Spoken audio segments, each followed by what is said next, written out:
토트넘이 상점을 타왔다는 것 자체가 대단한 경기였다. 도어티 선수의 움직임이 또 박스 안으로 들어가는 걸 되게 좋아하잖아요. 네. 벤탄쿠르가 되게 측면으로 많이 빠지는 모습이 나왔어요.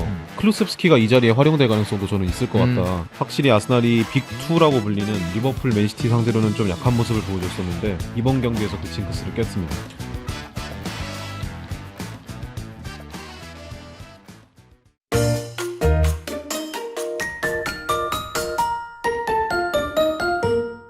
안녕하세요. 북런던 이야기 돌아왔습니다. 지금 10월 2주 차고요. 나와주신 분들 소개 부탁드릴게요. 네, 안녕하세요. 현생입니다. 네, 안녕하세요. 한예준입니다. 네, 이번 주는 토트넘은 브라이튼을 상대로 0대1로 승리를 했고, 아스날은 리버풀 상대로 3대2 승리를 하면서 두 팀 모두 굉장히 기분 좋은 한 주간을 보낸 것 같은데, 먼저 토트넘 이야기부터 들어가 보도록 할게요. 토트넘은 뭐 아무래도 경기보다는 그 경기 외적인 게 좀 더 부각이 된 한 주였어요. 일단 토트넘 이야기를 해보자면 토트넘은 경기 전에 확실한 동기부여가 있었습니다. 벤트론의 코치가 이제 백혈병으로 사망을 하시면서 이제 이 뭐 추모식도 그날 경기에서 진행을 했고요. 일단 벤트론의 코치가 피지컬 코치예요. 그래서 되게 뭐 체력 훈련을 굉장히 많이 하는 코치로 되게 유명한 감독. 아, 맞아. 그 한국에서 그 경기장에서 막 체력 훈련 엄청 세게 하던 그때도 아마 이 코치가 진행을 했다고 들었거든요. 그러니까 셔틀런이라 하죠. 셔틀런 이제 150m를 뭐 왕복해서 몇 회 뭐 이런 뭐 프로그램을 짜기도 하고, 예전에 뭐 희찬이 형이랑도 얘기를 했었던 적이 있는데, 이 감독이 이거 우리가 아는 그 리피 감독 있죠. 근데 이제 유벤투스 시절 때부터 피트니스로 재직을 했고, 이러고부터 조금 안명이 높았대요. 뭐 엄청난 체력 빡세게 시키는 걸로. 아니 근데 그 당시 생각해보면 유벤투스 엄청나게 체력적으로 많이 뛰는 그렇죠. 뭐 그런 축구를 구사했던 것 같기도 하고. 그리고 애초에 콘테랑 합이 잘 맞는 것 자체가 벌써 빡센 사람이다, 이거 알 수 있죠. 그러니까 이제 이 사람이 체력 코치로 굉장히 유명했던 사람이고, 뭐 코치지 콘테가 이제 오면서 제안을 받으면서 같이 왔던 이제 코치 사단 중 하나였고요. 일단은 뭐 유명한 게 콘테랑 굉장히 친한 네. 사람으로 유명합니다. 이 사람이 뭐 아까 말씀한 콘테 철학에 굉장히 부합하는 코치 중 하나예요. 뭐 체력적인 부분도 그러니까.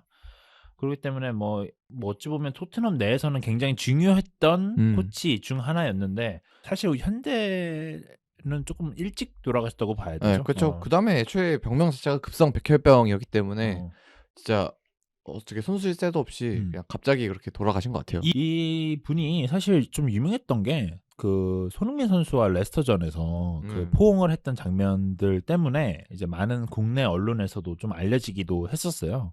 그렇기 때문에 조금 안타까운 사건이 하나 벌어진 거죠, 어찌 보면. 그래서 뭐 확실한 경기로 다시 돌아오자면 뭐 확실한 동기부여는 있었고, 벤트론의 코치를 추모식도 진행을 했었다는 점이 이제 이 경기의 큰 이슈 중 하나였습니다. 제가 오늘 뉴스를 한번 확인해 보니까 뭐 오동나무인가 뭐 나무를 또 추모 나무를 하나 심었더라고요. 뭐 그래서 뭐 그리고 콘테는 장례식장도 갔다 오고, 그래서 이런 일이 있었다는 얘기를 전해드리고요. 근데 이제 경기 내적으로 들어오면 사실 이 경기는 브라이튼이 강팀이다라는 느낌이 확 받는 경기였습니다. 뭐 스탯적으로 보면은 약간 토트넘 브라이튼 경기가 아니라 약간 맨시티 토트넘인가? 약간 이런 정도로 좀 차이가 많이 나죠. 점유율, 뭐 슈팅, 뭐 엑스지가, 뭐 기타 등등 다 브라이튼이 좋은 경기였어요. 굉장히 까다롭습니다, 브라이튼은. 일단은 새로 부임한 데제르비 감독은 정말 진짜 기대해봐도 좋을 것 같은 감독인 것 같아요. 맞아요. 사실 포터 감독이 나가고 데제르비가 들어오면서 브라이튼이 올 시즌 돌풍을 일으키고 있었는데 그게 좀 아쉽다. 줄어들 수도 있다, 이런 평가도 있었는데, 그러니까 이런 의문도 있었는데 데제르비가 두 경기 본 거 보면은 이어나갈 수 있을 것 같아요, 분위기를. 그리고 데제르비가 확실히 포터의 축구를 그대로 구사하려고 많이 노력을 맞아요. 하는 것 그게 좀 좋은 것 같아요. 사실 저희도 이 데제르비 이야기할 때도 이 중위권 시간에 이야기를 했는데 막 뽀백으로 바꿀 거다. 기존에 뽀백을 계속 썼으니까 그런 얘기도 했었는데 그렇지는 또 않은 모습이에요. 그러니까요. 확실히 시즌 중에 뭐 무엇을 바꾸기가 굉장히 조금 어렵다고 생각을 했나 봐요. 그리고 저는 좀 놀랐던 게 이 감독이 포터의 축구를 굉장히 잘 이해하고 있다는 생각도 엄청 들더라고요. 그러니까 이 사실 뭐 콘테 축구랑 똑같다라고 얘기는 할 수 없거든요. 물론 세부적인 포인트들은 조금씩 변화가 있었던 그렇죠. 것 같아요. 뭐 예를 들면 토르사리를 오른 네, 맞아요. 원래 올렸었다는 윙백이었잖아요. 거. 근데 좀 공격형 미드필더 그 자리로 음. 좀 올렸죠. 그러니까 이렇게 올렸던 것처럼 조금 세부적인 부분들은 조금 수정해 나갔는데 그렇다고 큰 틀은 크게 변화를 주진 않았던 게 가장 큰 특징인 것 같아요. 그렇기 때문에 데제르비 감독은 이번 시즌에 한번 기대해봐도 좋을 감독인 것 같고 앞으로도 좀 자주 언급되지 않을까라는 생각이 들기도 합니다. 자, 만약에 브라이튼이 계속 가서 뭐 예를 들어 유로파 컨퍼런스나 유로파라도 간다면은 진짜 대박 뉴스이기 때문에 아마 시즌 끝날 때까지 계속 뭔가 살펴봐야 될 그런 감독인 것 같네요. 좀 브라이튼은 좀 대단한 게 브라이튼은 제가 이제 영국 갔을 때 브라이튼에 대한 이미지를 얘기를 들었을 때는 되게 큰 도시는 아니거든요. 그리고 뭐 돈이 많이 들고 뭐 이런 도시는 아니에요. 사실 이러다 보니까 뭐 재정적으로 크게 큰 뭐 돈을 쓸 수 있고 이런 사건 이런 팀은 아닌데 브라이튼이 확실하게 좀 좋은 감독 그리고 잘 쓸 수 있는 선수들을 잘 데리고 오면서 조금 팀을 놀라게 하는 경우가 있는 것 같아요. 그래서 브라이튼은 이번 시즌 정말 기대해봐도 좋을 것 같고 뭐 선수들 얘기를 좀 해보는 것도 좋을 것 같은데 사실 저는 이 경기에서 그 일본 선수 미토마 선수의 드리블을 굉장히 인상 깊게 봤어요. 이게 미토만 선수가 선발은 아니었는데 후반에 교체해서 들어왔는데 되게 좀 눈에 띄는 활약을 펼쳤죠. 맞아요. 드리블로 아니 이렇게 드리블 잘하는 아시아 선수가 있었나 싶을 정도로 굉장하게 좁은 공간에서도 엄청나게 발재간이 굉장히 좋더라고요. 그 가와사키 프론탈레에 있을 때부터 네. 되게 드리블로 많이 주목을 받던 선수거든요. 근데 지난 시즌에 브라이튼에 완전 영입이 되고 그리고 위니옹 베를린으로 잠깐 임대를 갔었어요. 근데 거기서도 되게 좋은 모습 보여줬었거든요. 이번 프리미어리그까지 와서 이런 식으로 적응을 한다는 게 이 선수의 포텐셜이 기대가 되지 않나 싶습니다. 이 선수가 AFC에서 한번 뭐 한국 팬들한테 인상을 그쵸. 안졌잖아요. 대구전이었죠.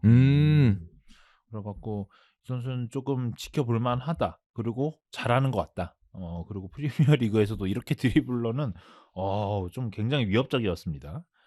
근데 일단은 뭐 브라이튼 얘기는 여기까지 해보고 있는 상황이니까 뭐 그런 부분들을 해봤을 때, 뭐 생각해봤을 때 4위 정도는 한번 생각해볼 수 있겠지만 그래도 이 3등을 하고 있다는 것 자체가 그리고 뭐 선두권 싸움을 하고 있는 거죠 어찌 보면 그렇기 때문에 이 감독은 뭐 실리적으로 봤을 때는 굉장히 극찬받을 만한 감독이다. 하지만 경기력은 모르겠다라는 얘기를 드리고 싶고요. 뭐 이번 경기에선 좀 많은 사람들이 조금 원했던 3호일을 드디어 썼습니다. 예준이가 예전부터 비수마는 라볼피아를 서봤기 때문에 비수마가 그 자리에 설 거다는 얘기를 많이 했었는데 그 자리에 비수마가 드디어 출전을 했습니다. 친정팀을 상대로 이렇게 쓸 줄은 몰랐어요, 사실. 오히려 근데 친정팀 상대라서 써봤을 수도 있다고 생각을 해요. 저는 상대 팀을 많이 잘 알다 보니까 그런 식으로 사용을 했던 것 같고 개인적으로 3-5-2 포메이션을 사용한 이유는 어쨌든 간에 브라이튼의 미드필더가 2명이니까 뭐 파스칼 그로스나 아니면 뭐 트로사르나 내려와서 중원 싸움을 해준다 하더라도 2명이니까 3대2로 일단 수적 우위를 가져오겠다라는 것 같고 그러면서도 6번 자리에 이 역할에서 뛰어본 적이 있고 그리고 친정팀을 상대로 하는 비수마를 냈다는 점이 콘테가 어떻게 보면 맞춤 전술을 가져온 게 아닌가라는 생각이 듭니다. 그것도 있고 뭐 주중에 챔스 경기도 있기도 하고 그리고 공격진이 좀 부상이 좀 있죠. 뭐 클루세스키나 아니면 모우라도 뭐 공격 자원 중 하나라고 보면 볼 수 있고 뭐 페리시치를 위해 쓴다고 생각했을 때 교체 선수의 뭐 공격 자원을 쓸 수 있는 선수들이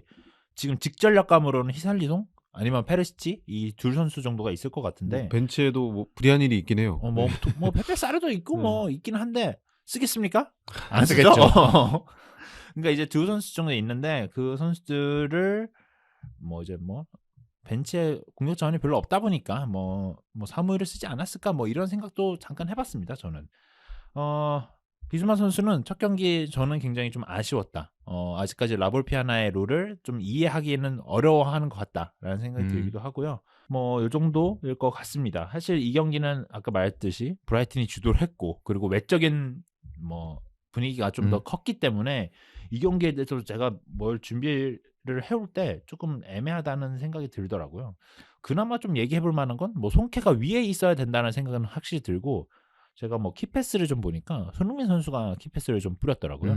이게 아마 골도 포함이 됐기 때문에 키패스가 좀 들어갔다고 볼 수 있을 것 같은데 확실히 저 케인을 뭐 무리는 좀 손흥민 선수를 좀 더 위에 썼다고 보면 콘테는 뭐 한 경기긴 하지만 케인을 더 위에다 쓰는 느낌이 강했다라고도 볼 수 있을 것 같습니다.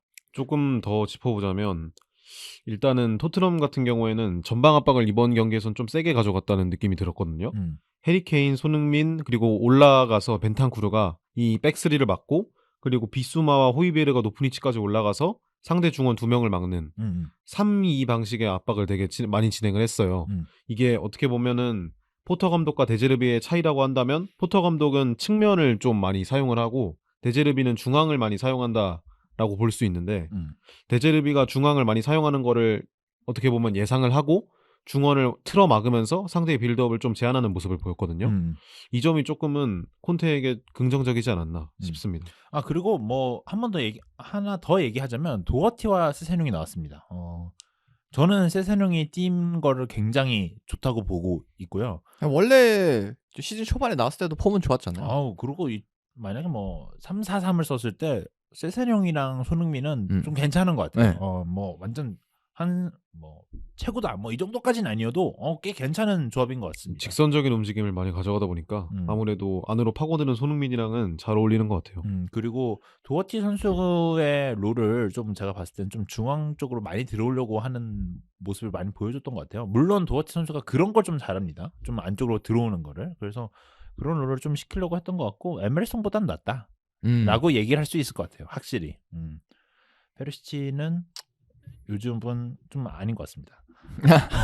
이번 이 경기에서도 뭐 늦게 나오긴 했지만 뭐 딱히 인상적인 장면은 하나도 없었던 것 같아요. 그런 기록이 하나 있더라고요. 그 크로스 정확도가 페리시치의 PL 1등이라고 하는 얘기를 이게 윙백 중에선가 아니면 뭐 제가 잘못 본 건가 뭐가 1등이래요 지금. 좋은 스탯이 하나. 뭐 크로스 관련 스탯인데 그게 제가 알기로는 뭐 정확한 크로스가 1등이다 뭐 이런 기록을 봤던 것 같은데 참 이거 모르겠습니다. 뭐 기록은 기록이고 뭐 사실 경기력은 경기력이고. 뭐 요즘 시대가 막 그렇게 옛날처럼 막 빨래줄 크로스 해가지고 헤딩하는 시대가 아니잖아요. 맞아. 그렇기 때문에 페리시치는 일단 다른 부분이 좀 어떻게 해결이 돼야 될 것 같은데 뭐 일단 콘테는 좋아하는 것 같으니까 계속 볼 텐데 좀 봐야겠죠. 그리고 이기잖아요. 그런 거 할 말이 없는 거 이제. 그 도어티 선수의 움직임이 또 박스 안으로 들어가는 걸 되게 좋아하잖아요. 그러다 보니까 이날 우측 메잘라로 나왔던 벤탄쿠르가 되게 측면으로 많이 빠지는 모습이 나왔어요. 이거에서 조금 예측을 해보자면 그 전에도 얘기했듯이 클루셉스키가 이 자리에 활용될 가능성도 저는 있을 것 같다라는 생각이 듭니다. 아니 그리고 뭐 하나 더 얘기하면 호이비에르는 굉장히 밑에서 플레이를 많이 했어요. 그렇죠. 쪽 밑에서 굉장히 많이 플레이를 많이 했기 때문에 제가 알기로는 뭐 이 경기에서 호이비에르 선수가 굉장히 팀을 많이 주도했다는 인터뷰를 봤어가지고요. 뭐 호이비에르 선수도 이날 뭐 폼은 괜찮았다. 사실 중원에서 벤탄쿠르하고 호이비에르는 좋다. 물론 아쉬운 한 가지가 있겠지만 그 한 가지 제외하고는 다 괜찮다라고 생각하는 것 같습니다. 콘테도. 그러면은 이제 마지막으로 정리하고 넘어가야 되는데 그러면은 이 3-5-1을 콘테가 새롭게 써봤는데 좀 플랜 A로 갈 가능성도 있을까요? 조금은 더 유동적으로 사용을 할 것 같아요. 이 벤탄쿠르의 자리가 가장 핵심이라고 생각이 드는데 이 자리에 뭐 예를 들어 아까 언급했듯이 클루셉스키가 나오면은 3-4-3과 3-5-1을 계속 번갈아 가면서 사용을 하고 상대 팀에 따라서 유연하게 포메이션을 바꾸는 모습이 나오지 않을까 싶습니다. 저는 벤탄쿠르 선수 대신 뭐 사실 벤탄쿠르 선수가 지금 폼이 좋거든요. 그리고 제가 점점 보면 볼수록 잘해요. 이거 대한민국이랑 경기했을 때 발베르데를 생각할 때가 아니라 지금 벤탄쿠르도 한번 봐야 된다. 지금 굉장히 폼이 좋고 만약 클루세스키가 여기에서 뛰면 사실 패스 좀 잘 찔러주는 스타일이거든요. 그렇기 때문에 좀 어울릴 것 같다는 생각도 들기도 합니다. 그리고 뭐 경기 플레이 잘 안 풀리면 좀 쓰지 않을까 3-5-2도라는 생각도 들고요. 지금 뭐 공격수 자원이 좀 풍부했기 때문에 3-4-3으로 썼다는 생각도 확 들어요. 근데 뭐 이런 상황처럼 뭐 부상이 많은 상황에서 뭐 공격진이 좀 부족할 때는 뭐 3-5-1을 써도 괜찮을 것 같다. 그리고 3-5-1을 썼을 때 저는 스킵을 한번 어떻게든 써봤으면 좋겠다는 생각을 많이 하고 있거든요. 뭐 지금 엉덩이 부상 이후로 뭐 계속 부상이 좀 있는데 근데 복귀는 했잖아요 이번 경기. 조금 회복을 빨리 해가지고 좀 복귀가 확실히 됐으면 좋겠다는 생각도 많이 하고 이 자리에서 한번 써보면 어떨까라는 생각도 합니다. 네, 그러면 토트넘 얘기는 여기까지 정리하고 아스날 얘기로 넘어가 보도록 하겠습니다. 아스날은 3-2로 리버풀한테 신승을 거뒀어요. 리버풀을 이긴 적이 거의 기억이 안 날 정도로 네. 예전인데 그 리버풀 무패 우승한다 했을 때 그때 한번 홈에서 이긴 이후로 한 7년 만에 이기지 않았나. 그 정도로 되게 오래됐거든요. 확실히 아스날이 빅2라고 불리는 리버풀, 맨시티 상대로는 좀 약한 모습을 보여줬었는데 이번 경기에서 그 징크스를 깼습니다. 제가 알기로는 클럽이 부임하고 나서 첫 번째 승리인가? 두 번째 승리인가? 네, 두 번째 승리일 두 번째 거예요. 승리일 네. 거야 아마. 승부차기 승 이런 거는 무승부로 네. 치니까 그런 걸 제외한다면 굉장히 오랜만의 승리입니다. 근데 저는 이 경기 보면서 뭐 아스날이 저는 잘했다고 생각하진 않거든요. 근데 리버풀이 너무 힘들어하더라고요. 근데 일단 첫 번째로 보자면은 일단 1분 만에 실점을 한 게 좀 타격이 크지 않았나. 리버풀이 이날 좀 전술을 좀 다 바꿔서 나왔잖아요. 그렇죠. 레인저스 전부터 조금은 후방 라인을 바꿔주는 모습을 보였어요. 파비뉴 선수가 폼이 되게 안 좋기도 했고 그리고 나중에 또 언급이 되겠지만 아놀드 선수의 수비 복귀 문제 때문에 아놀드를 후방에 내리면서 4-4-2 포메이션으로 전환을 했거든요. 그러면서 빌드업 할 때 보면은 아놀드는 조금 후방에서 위치하고 두 명의 미드필더와 함께 3-2 그리고 치미카스 높은 위치까지 올라가서 3-2-5를 만드는 모습을 많이 보여줬는데 이번 경기에서도 그 전술을 그대로 사용을 했습니다. 이게 아놀드가 젊은 선수잖아요. 젊은 선수여서 활동량이 되게 많이 가져가야 되는 그런 나이인데 요즘 수비 복귀가 안 되다 보니까 사실 이렇게 오른쪽 풀백들이 좀 내려서 쓰고 그런 경우가 좀 나이 많은 선수들이 이제 속도는 좀 느려지고 활동량은 좀 적어졌는데 좀 킥이 좋아지고 이제 축구 지능은 올라가다 보니까 이렇게 쓰는 경우가 있는데 근데 전 젊은 선수를 이렇게 벌써부터 이렇게 내려 쓰는 경우는 쉽게 못 본 것 같거든요. 저는 사실 개인적으로 아놀드 선수의 수비 복귀 문제도 있겠지만 사실 너무 많이 올라가요. 과도하다. 아니, 이거는 젊은 선수가 아무리 백업을 한다 해도 너무 멀어. 그런 생각을 오히려 살라보다 위에 있을 때도 있잖아요. 그러니까 아니 저는 개인적으로 그게 옛날부터 되게 근데 왜 저 공간을 우리는 활용을 못할까 이런 생각이 들었는데 이게 마팁과 그리고 뭐 마팁 선수는 좀 제외하겠습니다. 반다이크 선수의 폼도 떨어졌다는 부분도 있고 수비진이 좀 더 많이 흔들린다는 생각이 굉장히 많이 들더라고요. 원래는 이 리버풀이 후방에서 빌드업을 가져갈 때 대부분 3명만 남겨놓고 거의 다 올렸거든요. 이게 어떻게 보면은 반다이크, 마티, 파비뉴 세 선수의 엄청난 커버 범위. 그러니까 이게 됐었는데 이번 시즌에는 이게 안 되다 보니까 후방의 숫자를 하나 더 추가를 한 거죠.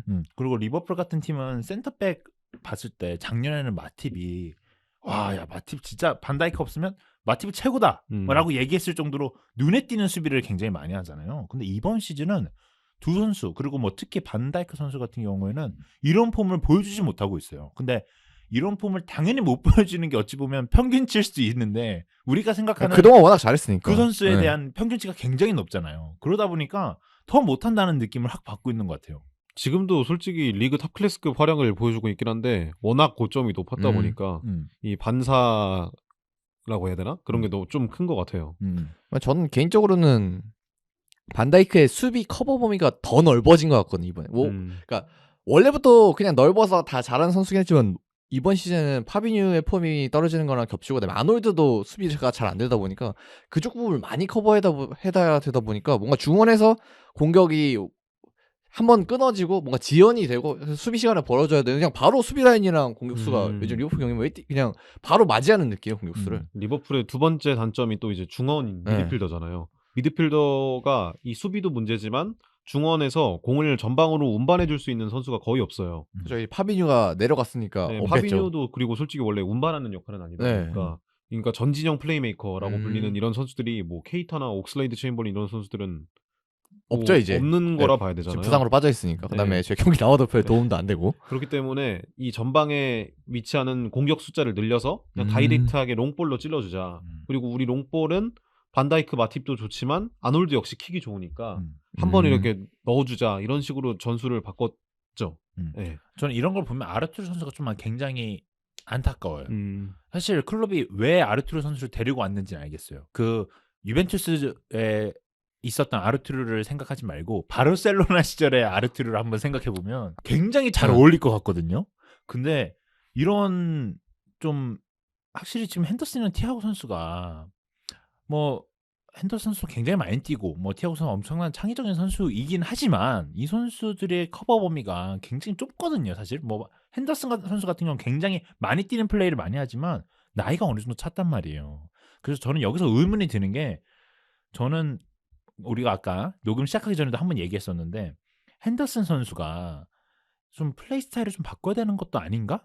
라는 생각도 들어요. 왜냐하면 이 박투박은 나이가 들면 들수록 하기가 더 힘들어지거든요. 근데 이 선수에게 그런 롤을 똑같이 맡기고 있는 건 좀 무리라는 생각이 들어요. 이 선수 지금 만으로 31살이거든요. 저는 뭐 에이징 커브가 왔다 이 정도까지는 아니지만 그래도 이거를 90분 내내 수행할 수 있는 선수인가에 대해서 의문이 좀 드는 것 같아요.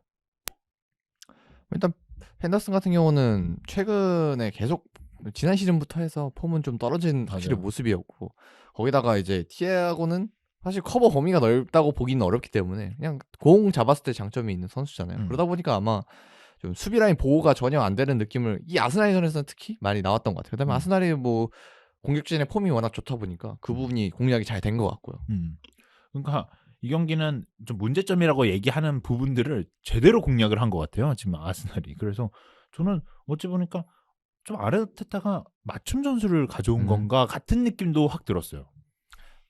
그리고 이제 리버풀이 앞서 언급했듯이 계속해서 롱볼을 뿌려주다 보니까 아스날이 전방 압박을 굉장히 세게 가져갔어요. 리버풀의 이 롱볼의 질을 최대한 떨어뜨리기 위해서 전방 압박을 가져갔다고 볼 수 있는데 뭐 특이점이라고 한다면 리버풀의 이 두 명의 중원을 사카 웨데고르가 좁혀서 막았다는 점, 그리고 치미카스를 화이트가 막았다는 점, 그 정도가 있을 것 같아요. 그리고 이제 1대1로 리버풀 공격진과 수비진의 이 공중 숫자를 맞췄는데 여기서 살짝 불안했고, 그리고 마갈량이스가 실수를 하면서 결국에는 실점을 했었죠.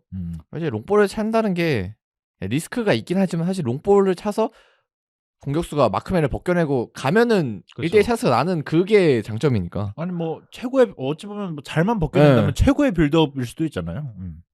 그래서 그런 장면에서 아스날도 많은 찬스를 내주긴 했죠 리버풀한테. 그리고 저는 이 경기에 좀 궁금했던 게 와 토미야스를 그쪽에다가 왼쪽에다.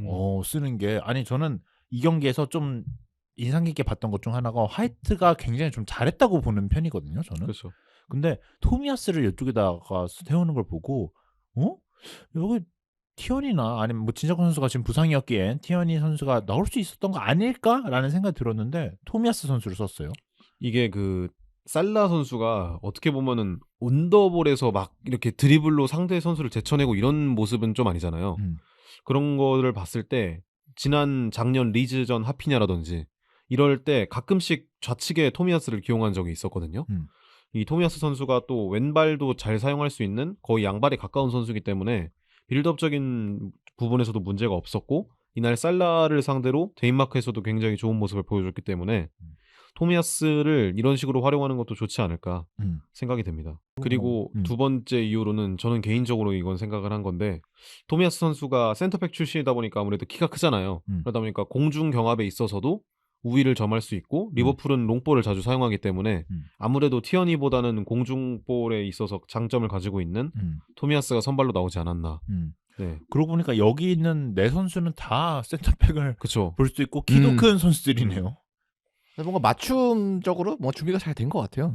롱볼을 많이 뿌리는데 센터백이 4명이나 있으면 든든하잖아요. 뭐 화이트 선수가 뭐 한 180 초반인 걸로 알고 있는데 센터백 치고 작죠 둘 다. 작은데 토미야스나 아니면 뭐 그래서 공중볼 좀 네. 약하다 이런 얘기를 하긴 하지만 그래도 뭐 센터백 라인에서 헤딩을 언제나 벌어지는 상황이니까. 그래도 그러니까 센터백 치고는 안 좋다 하더라도 그래도 풀백으로 넘어가면은 아무래도 키가 좀 작은 선수들이랑 매치업이 되니까 아마 그 부분에 있어서는 좀 장점이 될 수 있을 것 같아요. 그리고 이제 아스날은 역으로 이제 리버풀의 측면 뒷공간을 노리는 모습을 보였거든요. 최근에 뒷공간. 최근에 계속해서 리버풀이 이 문제점을 가지고 있잖아요. 치미카스를 벤 화이트가 막다 보니까 비교적으로 이제 수비적인 부담이 덜어지는 사카가 좌측, 리버풀의 좌측, 아스날의 우측을, 그리고 이제 마르티넬리는 그냥 빠른 속도로 아놀드를 상대로 계속해서 우위를 가져오면서 꾸준히 리버풀을 괴롭혔습니다. 근데 여기서 신기했던 게 일단 치미카스야 올라가서 빈 공간이 뒤에 생길 수가 있는데 아놀드는 애초에 낮았는데 어떻게 이렇게 공략을 당한 건지, 이게 뭔가 올라가진 않았는데 올라간 것처럼 약간 오른쪽 측면도 좀 비었던 것 같아요 리버풀에. 개인적으로는 좀 여기서 의구심을 가져야 되는 게 아놀드 선수의 수비력이 정말 문제가 있나? 전 전술상 문제라고 생각했었거든요. 이 선수는 수비를 잘할 수 있는데 전술상 어쩔 수 없이 좀 앞으로 많이 나와 있으니까 수비력이 좀 부족해 보이는 거다라는 생각을 했었는데 이 경기를 볼 때는 이 선수가 정말 수비 위치를 제대로 못 잡는 것 같다는 생각이 확 들더라고요. 일단 초장부터 그 첫골 그 마르티넬리 골 들어갈 때부터 문제가 있었어요. 네, 근데 그거를 좀 짚어보자면은 일단 살라가 수비 가담을 다른 윙포들보다 적게 한다는 점도 있어요. 그렇죠. 그리고 이제 아스날이 이렇게 좌측에서 공격을 할 때 보면은 자카가 오히려 폭을 벌리고 마르티넬리가 안으로 들어오는 모습이 이날 경기에선 자주 나왔었거든요. 그러다 보니까 아놀드가 조금 이지선다에 놓이는 거죠. 내가 얘를 막아야 되나 아니면 얘를 막아야 되나 그런 식으로 흔들리다 보니까 제주스는 또 가운데 있고 그러다 보니까 아놀드가 이제 혼란이 계속 오다 보니까 계속 실수를 하게 된 것 같아요. 이런 거 반다이크가 제일 잘하는데 2대1 막는 거. 네. 쩔게 잘해주는데. 근데 아놀드 같은 경우는 이제 2대1 막으려다가 이제 어느 쪽도 못 막는. 그러니까 확실하게 한 곳만 막아야 되거든요. 이런 상황이 오면 한 곳만 막아서 차라리 내주고 하는 게 차라리 저는 낫다고 보거든요. 근데 또 두 번째 실점 장면, 전반전 끝나기 나오기 직전에 나온 장면은 또 아놀드가 확실하게 한 곳만 막으려다가 마르티넬리가 접고 공간을 내줬죠. 근데 이런 걸 보면 축구는 확실히 도와줘야 되거든요. 팀 플레이가 조금 확실히 나와야 되는데 아놀드 선수가 좀 자신의 플레이에 대해서 좀 조금 많이 옆에 있는 팀원들이 좀 많이 도와주지 못하는 점을 저는 굉장히 많이 보는 것 같아요. 근데 개인적인 자신감도 좀 떨어져 있는 것 같아요 수비에서도. 원래 뭐 수비는 그냥 기다리면 되는데 먼저 이렇게 못 쫓아가는 모습을 계속 보이니까 뭔가 먼저 결정하려고 하다가 마르티넬리 그 실점 잡는 경우도 두 번째 실점도. 그리고 좀 개인적인 추측인데 흥미가 별로 없을 것 같아요 수비에. 흥미가 별로 없다. 풀백이? 그러니까 좀 이렇게 플레이메이킹 이쪽에 관심이 있지. 좀 이런 그러니까 아예 나 수비하기 싫어 이런 것까지는 아니지만 뭔가 수비를 뭔가 수비 능력을 향상시키기 위해서 뭔가 배우려는 의지 이런 건 없는 것 같다. 이 선수가 요즘 뭐 자꾸 중미를 설려나. 안 돼. 중미하면 중미도 수비 중요한데. 뭐 자꾸 수비 하나는 요즘 윙어 정도 해야 되겠네요. 이 정도. 왜 수비를 하기 싫으면 공격형 미드필더를 해야지. 그러니까 아니 윙어 해야 돼. 윙어 이 정도 하려면 잘할 것 같긴 한데 근데 참 이 선수가 확실히 자신감이 좀 많이 떨어져 있는 거는 눈에 보이는 것 같아요. 확실히 수비하는 것도 저 정도까지는 아니었는데라는 생각을 확 받더라고요. 그리고 좀 이 팀을 보면 뭐 스포티비의 처음에 장면에 나왔던 부분 중 하나였는데 두 팀의 나이 차가 4살인가 차이가 날 거예요. 평균 나이요? 평균 나이가. 그러니까 지금 라인업만 봐도 이쪽에서 나이가 많은 선수는 자카밖에 없어. 자카가 이제 한 골 넣으면 다 불러 모아서 자 우리는 침착해야 돼라고 한번 얘기를 하는. 자카도 나이 별로 막 엄청 많은 편은 아니잖아요. 92년생인가? 네, 그쯤인 걸로 알고 있어요. 근데 사실 앞쪽만 봐도 97년생 제수스 97년생 마르티넬리하고 사카는 01? 00 아닌가요? 01이요. 01, 02. 네. 아니 뭐 왜 생각해도 97년생. 굉장히 앞쪽만 봐도 나이가 굉장히 어리고. 그리고 삼선을 제외하고 수비진도 나이가 어려요. 다 어리죠. 다 어리고. 그리고 램셀도 뭐 97년생, 98년생이면 어린 편이죠. 그렇기 때문에 굉장히 팀에 낫다. 그리고 뭐 어떤 애슬레틱 기사인가 어디에서는 뭐 아스날이 좀 젊은 선수들을 위주로 일부러 팀을 꾸렸다. 뭐 이런 얘기도 나오긴 하더라고요. 그게 어떻게 보면 양날의 검일 수도 있지만 어쨌든 간에 리빌딩을 진행하고 있는 과정에서 이번 경기를 통해서 리버풀은 이 피크를 찍고 내려온다는 느낌을 조금 더 강하게 받을 수 있는 경기였고 아스날은 이제 점점 위를 향해 달려가고 있다는 거를 느낄 수 있는 경기였던 것 같아요. 이제 마지막으로는 아마 판정관에서도 그래서 이거 얘기해야죠. 매주 얘기가 나오는데 마지막으로 판정 얘기도 한번 하고 넘어가 봐야 될 것 같습니다. 이날 주심은 마이클 올리버였죠? 근데 이날 판정에 대해서 첫 번째 그거 핸드볼 그건 무조건이거든요. 저는 무조건이라 봐요. 이 핸드볼은 의도와 상관없이 무조건 불어야 된다라고 보고요. 다시 느리게 보면은 가슴에 맞고 맞은 건 나왔거든요. 근데 그거는 솔직히 저도 불려도 할 말 없다. 네.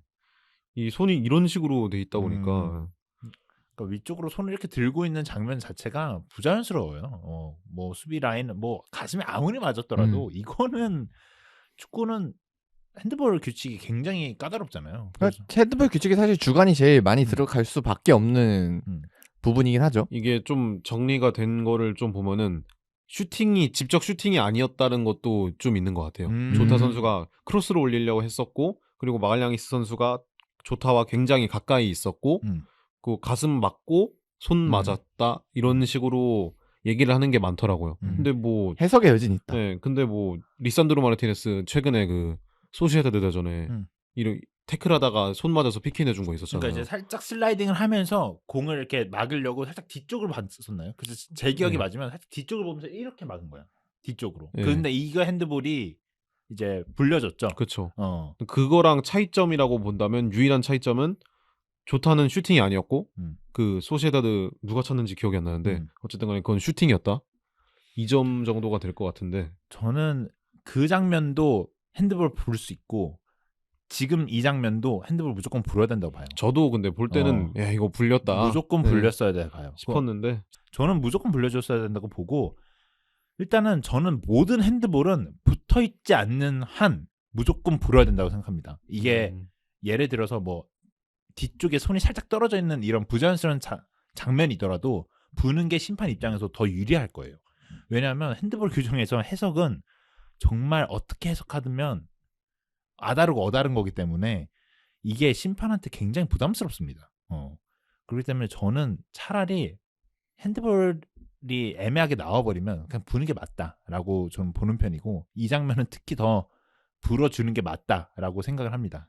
그리고 또 이제 선제골 장면에서도 1분 만에 선제골이 나왔잖아요. 그때 사카가 조금 옵사이드가 아니었나라는 그게 있었거든요. 근데 보면은 그 다시 보기를 보면은 선이 안 그어져 있어요.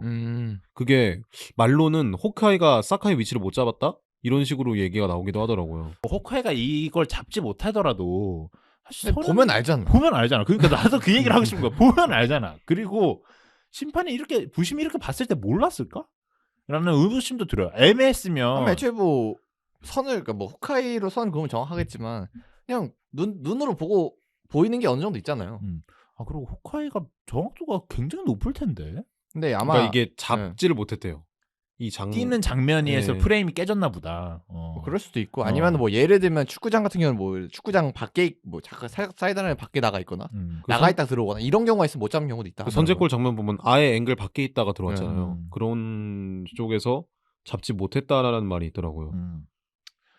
다른 거로는 뭐 파티가 루이스 디아스와의 경합 과정에서 루이스 디아스가 다쳤다. 좀 큰 부상일 수 있다고 하더라고 무릎 쪽이니까. 그리고 제주스가 경기 중간에 완전 거의 기절하듯이 쓰러졌잖아요. 맞아. 네, 그 장면도 있었고, 그러니까 계속 이렇게 신체적인 경합이 계속 나왔었거든요.